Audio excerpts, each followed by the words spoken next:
देखो बेटा, आज हम लोग Nelson Mandela Long Walk to Freedom इस चैप्टर के शॉर्ट क्वेश्चंस डिस्कस कर रहे हैं।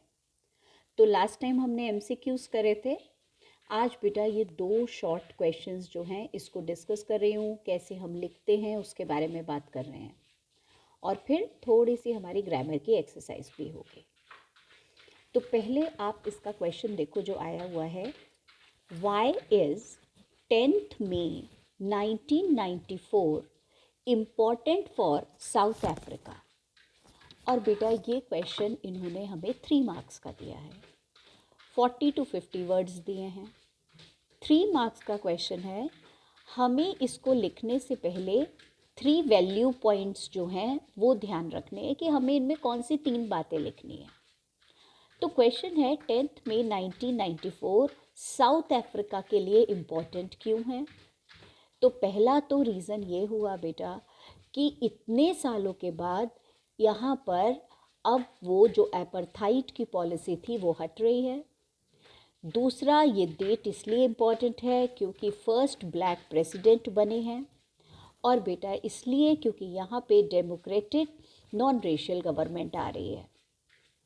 मैम अगर हम आंसर में ऐसे लिख दें ये डे इसलिए इम्पॉर्टेंट है क्योंकि यहाँ डेमोक्रेटिक नॉन रेशियल गवर्नमेंट का इंस्टॉलेशन हो रहा है, नहीं, ये इम्पॉर्टेंट बात नहीं है। इम्पॉर्टेंट बात ये है कि एपार्थाइड की पॉलिसी इतने सालों तक रहने के बाद फिर यहाँ पे बेटा नॉन रेशियल गवर्नमेंट आई है, और इसलिए ये दिन इम्पॉर्टेंट है, और इनका जो प्रेसिडेंट है वो भी ब्लैक है, इसलिए ये दिन इम्पॉर्टेंट है। So we have to write down all the 3 things. सिर्फ ये बोलोगे कि इंस्टॉलेशन हो रहा है नॉन रेशियल डेमोक्रेटिक गवर्नमेंट का तो बात नहीं बनेगी। इसलिए बेटा हमने अपनी तीनों बातें लिखी। In the first decade of the 20th century, after the Anglo-bore war, the white skinned people of south Africa erected a system of racial domination. Erected का मतलब built against the dark-skinned people of South Africa. This apartheid was one of the harshest and cruelest system in the last decade of the 20th century. That system was overturned, उसे हटा दिया। On 10th May 1994, the first black president Nelson Mandela took the oath, and it was the installation of democratic non-racial government on this day. तो बेटा ये वाली lines भी बहुत important है, फिर हमने ये वाली लाइन लिखी है। सेकेंड क्वेश्चन आपसे पूछ रहे हैं, what did being free mean to Mandela as a boy and as a student. तो 2 तरीके से बताओ, जब वो बच्चे थे तो उनके लिए बीइंग फ्री का मतलब क्या था, जब वो स्टूडेंट थे तो उनके लिए बीइंग फ्री का क्या मतलब था। 2 तरीके से पूछा है, हम 2 पैराग्राफ्स में लिखेंगे। तो देखो हमने लिखा है एज अ बॉय और फिर लिखा है एज अ स्टूडेंट। अब हमने लिखा Nelson Mandela said that he was not born with the hunger to be free.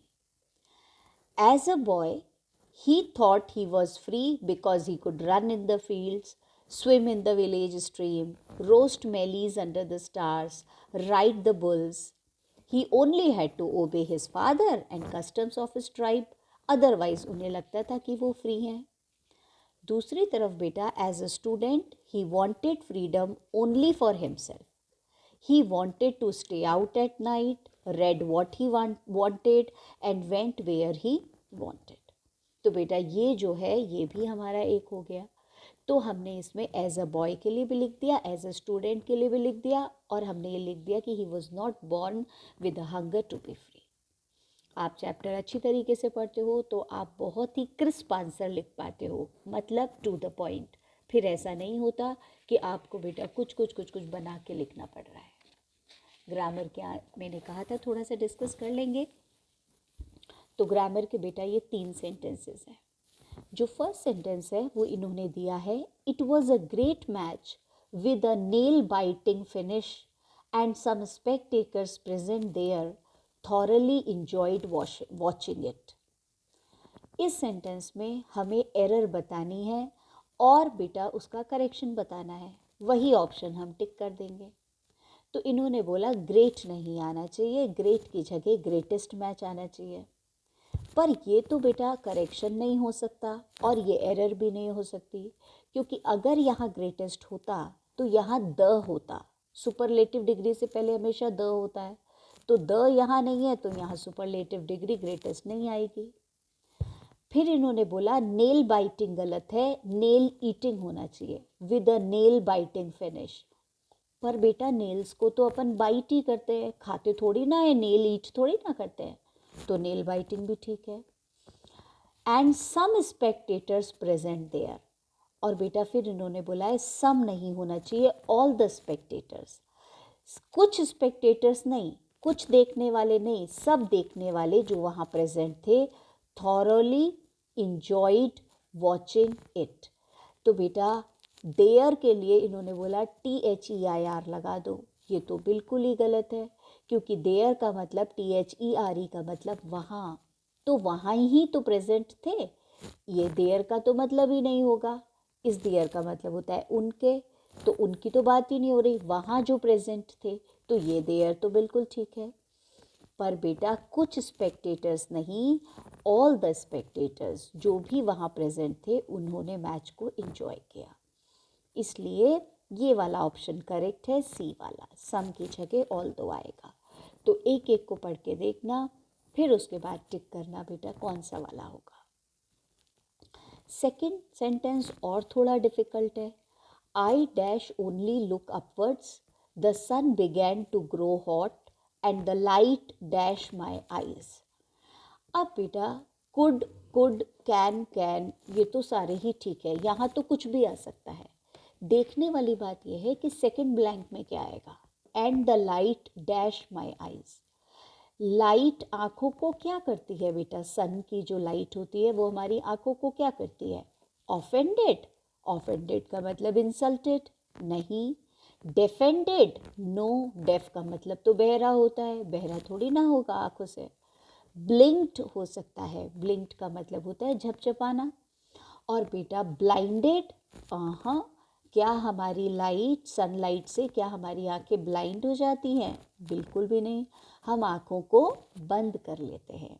तो बेटा I can only look upwards, the sun began to grow hot and the light blinked my eyes.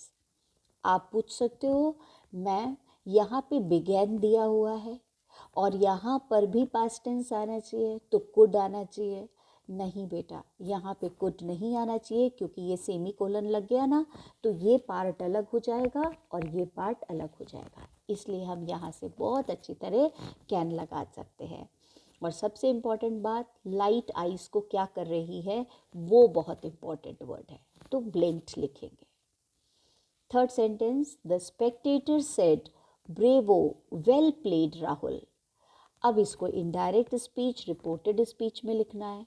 The spectators uploaded, uploaded का मतलब bravo लिख दिया, राहुल ये भी आ गया। अब हम यहाँ क्या लिखेंगे, हम सबसे पहले लिखेंगे बेटा दैट, क्योंकि अब हम इसको क्या कर रहे हैं बेटा उसमें कन्वर्ट, तो हम बोलेंगे the spectators uploaded Rahul that, फिर हम लिखेंगे ही, और बेटा वेल प्लेड पास्ट टेंस है ना, तो आंसर में क्या आना चाहिए, हैड प्लेड वेल।